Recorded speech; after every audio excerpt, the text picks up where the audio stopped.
again. Welcome back to our YouTube channel for a new vlog.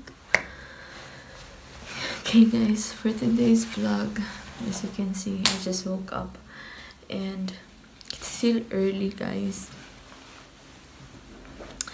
I had to wake up early dahil pupunta ako ngayon sa appointment ko ngayon guys sa paano ba yun? Diabetologist? Yung doctor sa diabetes guys. Kasi share ko lang guys, pregnancy update. I had OGTT 2 times. 2 beses ako nag-OGTT guys. It's because yung first time na nag-OGTT ako guys, diba after kong uminom nasuka ko lahat agad-agad, immediately pagkatapos kong uminom. And then, sabi ng OB ko, titingnan nila yung result ng test ko. And, yung outcome ng test ko, guys, is normal. But then, after ng test ko, the next appointment ko sa kanya, parang next 3 appointments ko sa OB ko, is talagang mataas yung sugar ko. So, sabi niya, nirefer niya ako sa diabetologist na mag-OGTT na naman ako. Doon na, hindi na sa kanya, sa OB, sa diabetologist na. So, pumunta kami last week, kasi matagal makakuha ng appointment dito guys, last week. And, yun, pinainom na naman ako guys. And nakala ko okay na. Kasi naubos ko talaga siya guys. Parang, hindi ako sumukap after kung naubos yun. Pero guys, akala ko successful na. After 30 minutes, paunti-unti sumama yung pakiramdam ko. And then yun, nahilo na ako. Umitim na yung ano ko. Hanggang sa pinapunta na ako sa isang room kasi nga sabi ni Sebastian sa nurse na masama na yung pakiramdam ko, nahihilo na ako. So pinapunta ako sa ibang room. Dun sa room na may couch para pinahiga ako. Tapos yun, di ko na napigilan. Nasuka ko na naman. So sabi ng diabetologist na buti na lang mabait yung diabetologist and then yung mga nurses. Sabi niya, hindi talaga nag-work sa'yo yung ganyan. Kasi 2 times nang ginawa sa'yo. And then, lagi mong sinusuka. So, hindi talaga nag-work sa'yo yung parang yung pinapainom sa sugar test. So, yung gagawin ko daw is mag-self-test ako sa loob ng 8 days. So, ito yung nagamit ko guys. Ito. Yung ganito. 4 times a day ko siya ginagawa before meal, after breakfast, 1 hour after breakfast, 1 hour after eating lunch, and 1 hour after dinner. So, 4 times kong pinipick yung self ko guys. And then, sinusulat ko dito yung result. So, today is the last day na guys. Nagagawin ko to siya. It's because after this, may appointment ako. Babalik na ako sa diabetologist ko, guys. Tapos titingnan niyo yung result. At doon natin malalaman if diabetic ba ako or hindi. Or mataas lang yung sugar ko, pero hindi ako diabetic. So, yun yung malalaman natin today. Pupunta tayo sa diabetologist. And as you can see, I'm alone again. It's because Sebastian has work today. Kailangan niya mag-work. So, ako lang yung pupunta sa doctor. And yeah, alam ko naman na kung saan.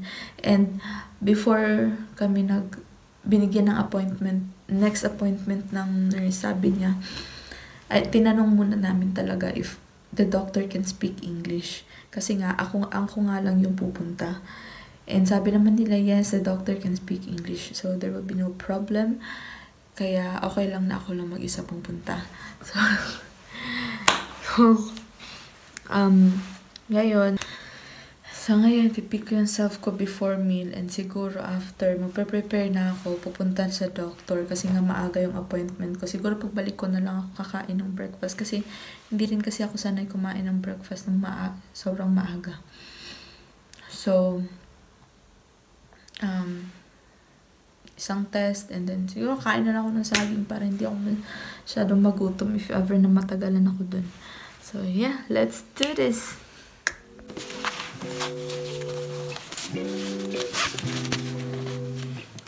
So, dinemo to sa amin ng nurse, guys, bago to ibigay. Kasi provided to ng ano nila.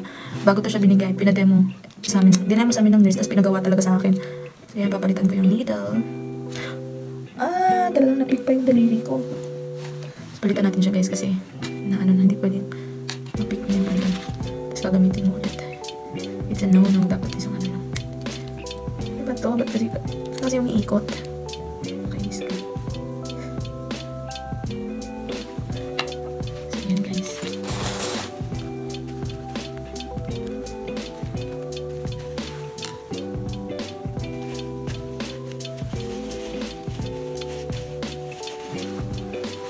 And then, close natin siya.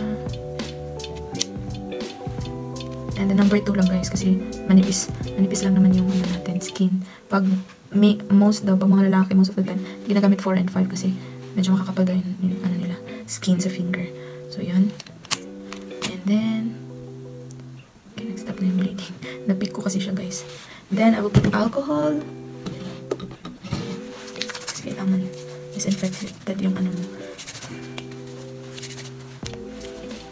Then, kuha tayo nitong, saan ko ko this? Ito yung ano eh. Nakalagay dito, contour. So, i-insert natin. Dapat i-close agad yung box, guys, kasi sensitive daw to siya sa light. Ito siya. Ito. So, yan. Ready na siya to read the sugar test. So, i-pick na natin. So, dapat daw, itong tatlo lang. Gaganto daw. Itong tatlo lang. At saka sa kabilang tatlo din. Yung pwede natin i-pick. Sabi ng nurse. And then, hindi pwede dito sa taas. Gilid-gilid ng physically. So, siya. Dapat. Okay. Yan. Press mo. Pero hindi yung first blood na ano ha, yung test. So, i-wipe mo yung first na blood na lumabas. And then, press mo ulit siya. Yung second na, guys. Dapat ganito karami. Then, test. It's reading na. 4, 3, 2, 1. So, 88. 88 yung sugar ko, guys. Without any food pa.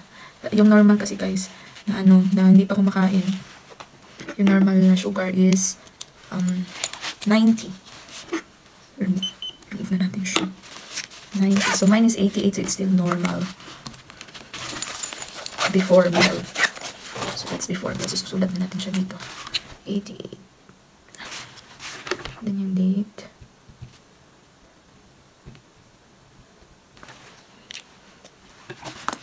Kasi before meal siya, guys, hindi ko siya nilagyan ng ano. Pag after meal siya, dapat isusulat dito yung kung ano yung mga kinain mo during that meal. So, ito dadalhin ko siya. Doctor. So, yeah, guys. Now, I will dress up. Yes, guys. Dress up. Hindi mo na ako maliligo. Mamaya na pag-uwi. Pag-uwi ko, maliligo ako. Kasi may lakad din naman kami ni Sebastian later. Pupunta kami ng church for practice. So, later na ako maliligo. Kasi nga, aga-aga pa da. And, ang lamig-lamig kaya ngayong autumn. So, nakakatamad talagang maligo. So, mamaya na lang ako maliligo. Mga afternoon. So, yun. Get ready with me, guys. Char. Di pala get ready with me. I'll update you guys pag ready na akong umalis. Pag paalis na ako. So, see you guys.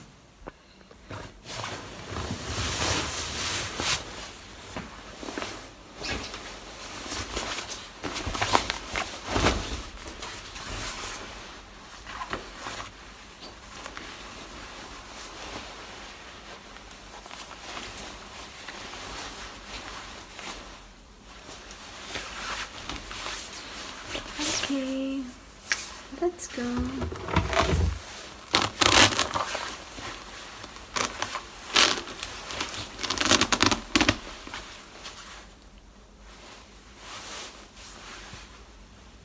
Outfit check.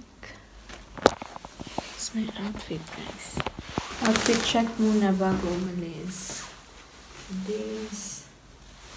I'm wearing shoes.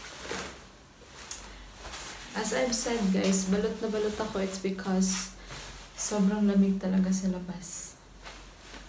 Especially maaga pa. So, let's go! Hey guys! So, Naglalakad na ako papunta sa ano guys, sa clinic.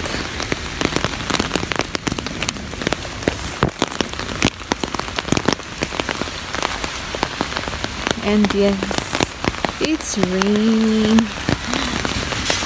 Kaya, I only have ano na lang guys, 2 minutes. And late na ako sa appointment time ko. But what can I do? It's raining so much. Kaya medyo na-delayed yung ano, bus. But it's fine. Ilang ano lang naman, meters lang naman yung lalakarin ko and then doon na ako. Ang lamig. Sinabayan pa ng ulan. Every time talaga pupunta kami ng doctor, guys. Last time pumunta kami dito, umulan din siya. Sorry guys, di ko masyadong ma-stretch yung camera because it's, like I said, it's raining. Mababasa yung phone. So, update ko na lang kayo later, guys. Babu! Hello guys! I'm home from the doctor. So, nakauwi na ako guys. And, yun nga, chinek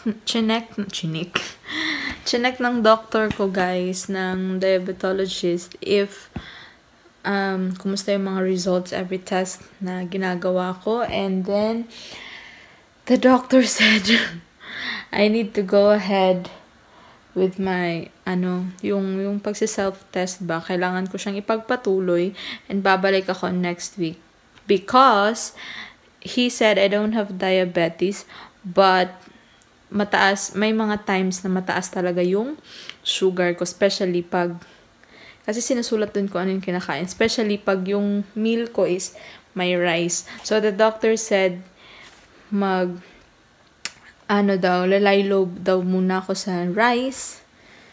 And, sa juice, okay naman daw. Pwede naman daw akong uminom. But, hahaluan ko daw siya ng water. Hanggat maaari daw, konti lang yung juice. And then, more on water. Sa rice, yun talaga yung concern niya, guys. Rice. Control daw ako sa rice. Half lang daw ng amount na kinakain ko na rice, yung kakainin ko. Kasi mamonitor ko daw ulit this week. I need to go ahead with the self-sugar test for the whole week at babalik ako next week, Friday. Tapos i-check niya kung okay na yung ko. So far naman daw, most of the results ng test ko is good. Yun nga lang, most of the time, sa breakfast, tumataas yung blood sugar ko. At niya na dahil daw sa rice. So, sabi niya, dahil sa white rice. So, ewan ko kung ano i-replace ko sa white rice para maging better yung blood sugar ko. Ano kayang rice ang guys? Hindi masyadong yung sugar niya. So, yun lang.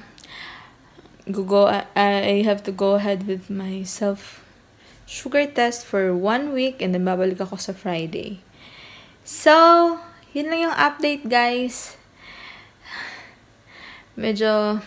Actually, guys, kanina pa ako nakauwi. Hindi lang ako nakapag-video kasi may nangyari. Naiwan ko yung susi dito sa loob ng bahay. Kaya, nasa labas ako ng bahay buong, tanghali hanggang hapon. Ang lamig pa naman. Nakatayo lang ako sa labas. Ang lamig pa naman sa labas dahil nga autumn. Tapos, umuulan pa. Tapos, parang, yun. Hinintay ko na lang si Sebastian na makauwi kasi may isang susi siya. Kasi hindi talaga ako makapasok, guys. Kasi yung bahay, may gate pa and then main door, bago yung sa amin kasi second floor kami. So, hindi talaga ako kahit sa gate lang, hindi ako nakapasok, guys. Halos manigas na ako sa hindi man lang ako, nakakain ng breakfast. Kaya nanghina talaga ako. Tas, siguro sa kakatayo ko, nanigas yung tiyan ko sa tagal ng pagkakatayo ko. And then, yun nga. Hindi ko rin naman makuha yung susi kay Sebastian kasi hindi naman siya always nagtatrabaho sa company talaga. Kasi kung nasa company siya, alam ko kung pwede ko siyang puntahan and kunin yung susi. Yung problema kasi, pumupunta sila sa mga customers sa iba't ibang lugar. Hindi ko naman alam kung saan. So, yung nagawa ko na lang is maghintay na lang talaga. Naghintay ako kasi dumating ako sa Dr. 9:45 and then natapos ako 10. Ang bilis ko lang talaga sa doctor, guys.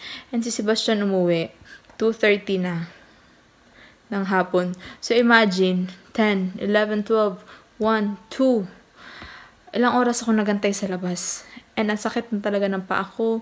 Yung tiyan ko tumitigas na. Hindi naman siya yung the whole 4 hours tumitigas. Pero may time talaga na tumitigas yung tiyan ko. Tapos mawawala na naman. Tapos tumitigas na naman.